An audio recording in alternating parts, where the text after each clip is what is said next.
Ora, bom dia a todos. Venho aqui apresentar uma breve digressão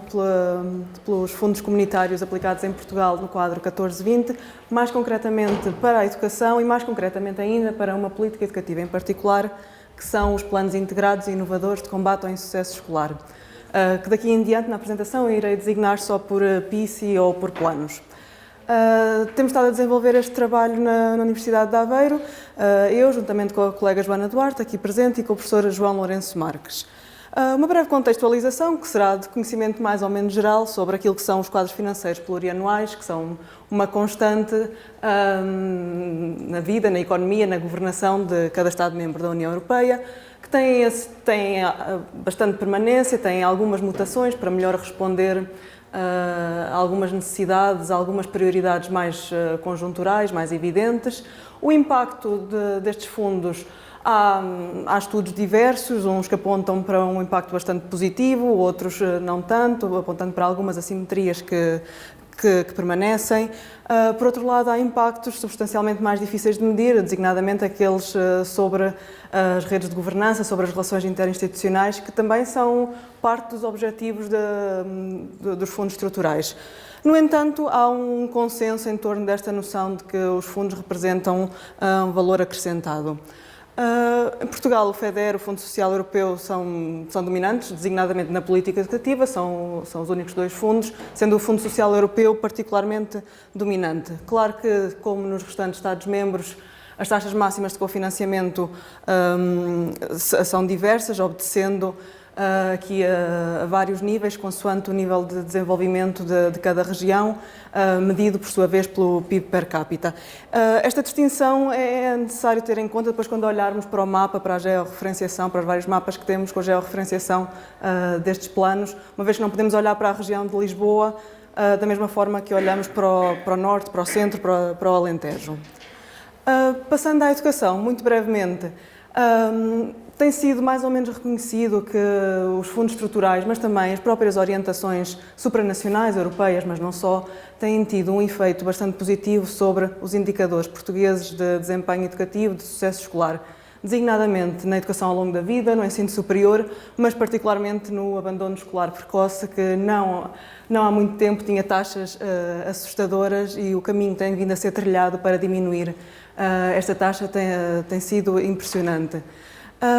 No entanto, nós olhamos a esta taxa, mas se depois formos a uma dimensão mais micro, mais municipal, haverá ali alguma diversidade, haverá necessidade de ter em consideração o contexto e os efeitos deste sobre este indicador, mas não só, tantos outros. Claro que Portugal não foi, nem dificilmente seria imune à narrativa que se difundiu na União Europeia, especialmente a partir da Estratégia de Lisboa de 2000, que privilegiava a criação de uma sociedade baseada no conhecimento,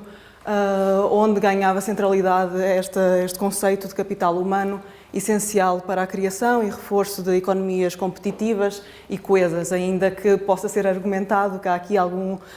paradoxo entre estas duas noções. E foi justamente este enquadramento, esta narrativa que obedeceram as várias estratégias, quer europeias, quer nacionais, alinhadas necessariamente, obrigatoriamente, com as europeias. Claro que, mais uma vez, o contexto e a consciência da importância de determinadas matérias leva a alguns ajustes. Certamente hoje a transição verde, a transição digital têm uma relevância que não teriam há 20 anos. Focando-nos agora apenas no quadro 14-20 e olhando ao alinhamento de Portugal com a União Europeia, vê-se que, novamente, obrigatoriamente, havia aqui um alinhamento com esta necessidade de um crescimento inteligente, de um crescimento inclusivo, reservando o Portugal 2020 um domínio temático para, então, esta noção de capital humano. Claramente adaptando àquilo que eram as necessidades e os desafios nacionais à data, nomeadamente os que passavam pela redução do abandono escolar, mas também pelo reforço do ensino profissional, do ensino superior, entre outros. Para a operacionalização desta estratégia, então, teríamos o Programa Operacional de Capital Humano, POCH, e os vários programas operacionais regionais, dentro dos quais há um objetivo, o Objetivo 10, também no POCH, que se dedica exclusivamente sobre a educação, sobre o ensino, sobre as competências. E este objetivo desdobra-se em 5 prioridades de investimento, sendo que as 4 primeiras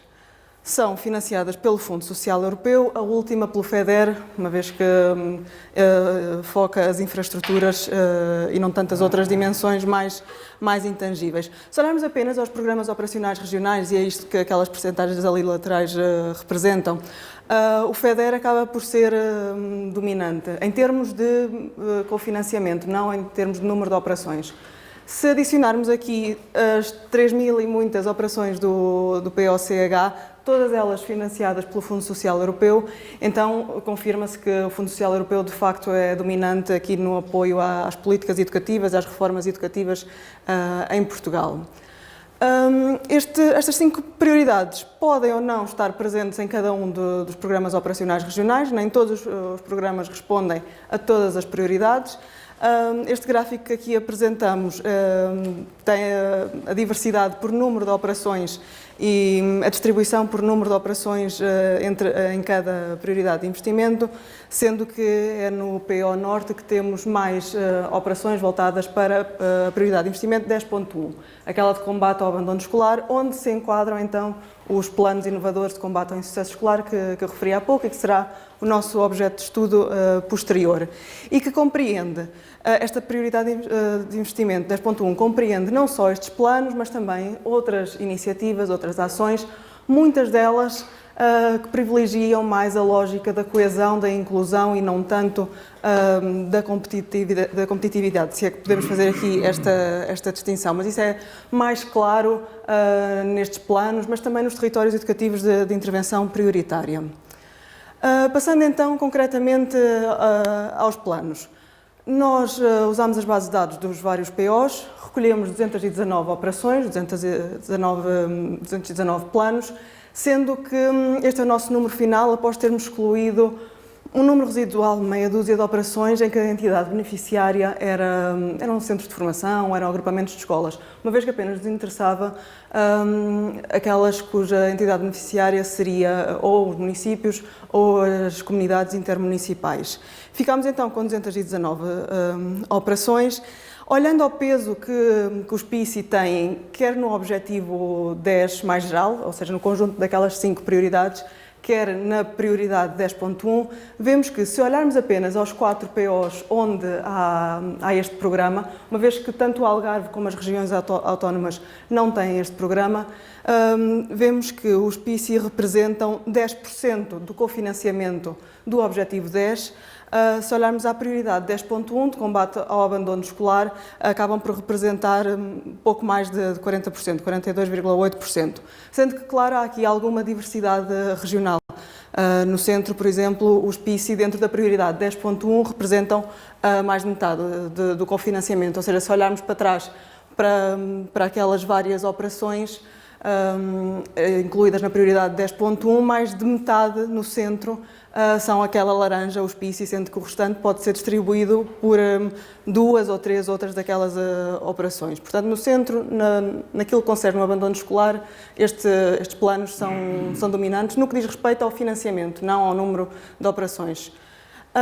Há pouco apresentei-vos aquele gráfico que é sempre chocante do abandono escolar, mas claro que poderemos olhar aqui a outros indicadores, a outras taxas, onde também se confirma o caminho positivo traçado por Portugal, aqui no que diz respeito às taxas de transição e de conclusão, que têm aumentado progressivamente, inversamente as taxas de retenção e de desistência têm diminuído, sendo que aqui o melhor desempenho cabe ao norte e ao centro, ainda que as diferenças sejam ligeiras face àqueles que têm um pior desempenho, que será Lisboa e o Algarve. Nestes gráficos aqui, por NUTS 3, isto ser-nos-á mais útil não tanto para esta apresentação, mas para um momento posterior da investigação, em que nas várias NUTS 3 poderemos identificar aquelas onde os indicadores poderão gerar maior preocupação e que poderá até ser mais interessante fazer a sua análise aqui sobre o impacto dos PICI, claro, não descartando outras unidades de análise, mas olhando particularmente a estas. Claro que, especialmente no caso daquelas taxas que apresentei anteriormente, são taxas agregadas, podem novamente esconder aqui, camuflar alguns fenómenos mais locais, algumas dinâmicas e desafios mesmo mais locais. Passando então aos PCI, àquilo que é a sua distribuição, segundo o volume de cofinanciamento. Temos algumas referências ao número de operações, nomeadamente aqui na tabela, mas vamos olhar mais ao volume de cofinanciamento. Distinguindo então, olhando para aqui, tendo em mente a distinção das taxas máximas de cofinanciamento. Uma vez que, como disse há pouco, não podemos olhar para o Norte, Centro e Alentejo, que têm uma taxa máxima de cofinanciamento de 85%, da mesma forma que olhamos para Lisboa, que tem a taxa máxima de cofinanciamento de 50%.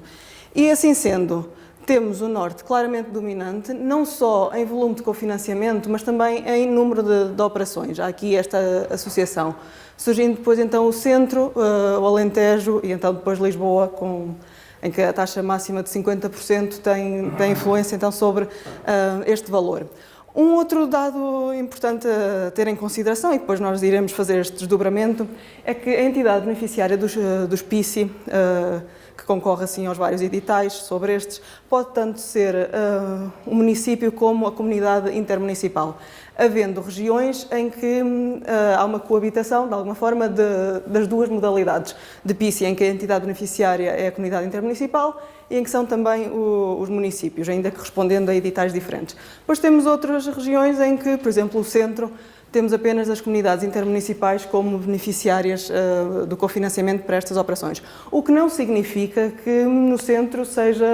caiba toda a responsabilidade às comunidades intermunicipais naquilo que diz respeito à dinamização, à formulação destes planos. Há uma articulação com os municípios, ainda que eles não sejam aqui a entidade beneficiária. E um município pode ter várias operações PICI, assim como uma comunidade intermunicipal também pode ter várias, respondendo a vários editais em momentos diferentes. Olhando ao ano de início de operações, e devo sublinhar ano de início de operações, não o ano de aprovação, e não temos também aqui a distribuição dos fundos por ano, que as bases de dados, como as consultamos, não nos permitem isso. Faltam-me também a referir, nós consultamos as bases de dados atualizadas à data de 30 de junho deste ano. Isto é importante porque houve editais posteriores para novas operações PICI que ainda não estão consideradas nestas bases de dados. Portanto, haverá uma necessidade de atualizar este mapeamento para lá das 219 operações, uma vez que sabemos que haverá mais operações que ainda não estão ali naquelas bases de dados. Assim, temos aqui 2017 a destacar-se como não o ano em que foi aprovado um maior volume de cofinanciamento, mas o ano em que, ainda que a expressão soe muito mal, em que se iniciou mais dinheiro. Novamente digo, isto não é a distribuição por vários anos. Este montante não terá sido todo executado em 2017, poderá ter sido executado também em 2018 e mesmo em 2016 de forma retroativa. Então temos aqui 2017 em claro destaque, vemos esta diversidade por regiões ao longo dos anos. Isto interessa-nos particularmente neste momento da investigação, fazer esta georreferenciação, este mapeamento, para perceber as várias dinâmicas distintas, não só os padrões, mas as várias dinâmicas para sabermos por onde investir mais para um momento posterior de monitorização do impacto destes planos. Depois temos então a seguir-se 2018 também com um volume de cofinanciamento muito próximo. Olhando agora apenas às operações em que a entidade beneficiária são as comunidades intermunicipais, só mais tarde iremos aos municípios, vemos aqui que um maior número de operações não corresponde necessariamente a um maior volume de cofinanciamento, especialmente aqui. Estas três regiões até têm a mesma taxa máxima, portanto não teremos de fazer maiores distinções. Assim temos o Norte com um maior número de operações, mas no Centro, que apenas tem operações intermunicipais, temos um maior volume de cofinanciamento. Havendo aqui algumas comunidades intermunicipais que se destacam, nomeadamente no Norte o Tâmega e Sousa, depois no Centro a região de Coimbra e ainda mais algumas aqui próximas no que diz respeito ao volume de cofinanciamento. Também por ano de início de operações, 2017 novamente, aqui a destacar-se, 2017 foi no fundo o ano de início destes planos. Eles surgem no momento em que a taxa de abandono escolar já estava claramente melhor, francamente melhor do que aquilo que apresentava anos antes, então há esta necessidade destas operações mais territorializadas neste momento e há logo aqui uma grande aposta nestes planos no primeiro ano, em 2017, seguindo-se depois novamente 2018 e mais recentemente temos menor financiamento, menos editais também, não é só uma questão de financiamento. Olhando então às operações municipais, o maior número, expectavelmente, aqui com alguma diversidade, sendo que é curioso verificar algumas particularidades. Temos 3 municípios em que o volume de cofinanciamento é superior a 1.154.000 euros e são eles Vila Nova de Gaia, Chaves e Lisboa, sendo que no Alentejo um município em que, do ponto de vista do financiamento, há aqui uma maior aposta é Odmira, mas ainda assim com uma diferença face àqueles que são os municípios que se destacam mais nas outras regiões. Também é curioso ver que, enquanto que o Tâmega e Sousa era muito predominante ali no que dizia respeito às operações intermunicipais, acaba por não ter operações municipais, sendo um caso único no Norte. Novamente, por ano de início de operações, aqui no que diz respeito aos municípios ainda temos algum financiamento em 2020, ainda que também seja relevante notar desde logo que em 2016 não há operações municipais, o que pode levar a crer que a prioridade foi dada às comunidades intermunicipais para para começar a dinamizar estas operações. Para finalizar, algumas observações muito breves, que nesta fase da investigação, do mapeamento, poderemos já avançar, e que são, no fundo, perguntas para uma fase posterior, e que se referem àquilo que nós identificamos como dinâmicas distintas na distribuição, na alocação dos fundos, no número de operações. Levanta-nos também muitas questões sobre a articulação institucional, como é que é feita entre municípios, comunidades intermunicipais, porque a opção de determinados PICI serem municipais, outros serem dinamizados pelas comunidades intermunicipais. Enfim, levanta-nos inúmeras questões, nomeadamente também sobre aquilo que é a tipologia das ações. Os PICI não são todos iguais, podem concretizar-se em equipas multidisciplinares, com psicólogos, com animadores socioculturais, podem concretizar-se em iniciativas de formação parental, enfim, tem uma diversidade imensa e que importará fazer esta tipificação, para então, numa fase posterior, podermos monitorizar, perceber qual é o impacto destes planos, destes programas, no sucesso escolar, para além do modo como é tradicionalmente medido, através daqueles indicadores tradicionais, perceber também noutros indicadores que impacto têm, indicadores mais relacionados com a coesão, mas também para lá da dimensão escolar, ver qual o impacto destes planos nas redes de governança locais, especialmente no momento em que se tenta capacitar cada vez mais os municípios naquilo que diz respeito à educação, dando crescentes passos para uma descentralização que, claro, levanta inúmeros desafios e não sabemos ainda se teremos estes planos no próximo quadro de financiamento. Daí esta última questão, vamos ver, possivelmente teremos e com outras prioridades mais voltadas para o digital, que era uma exceção nestes anteriores, mas poderão agora tornar-se mais regra neste último quadro, ou próximo quadro. Muito obrigada pela vossa atenção. Comentários são bem-vindos, claro.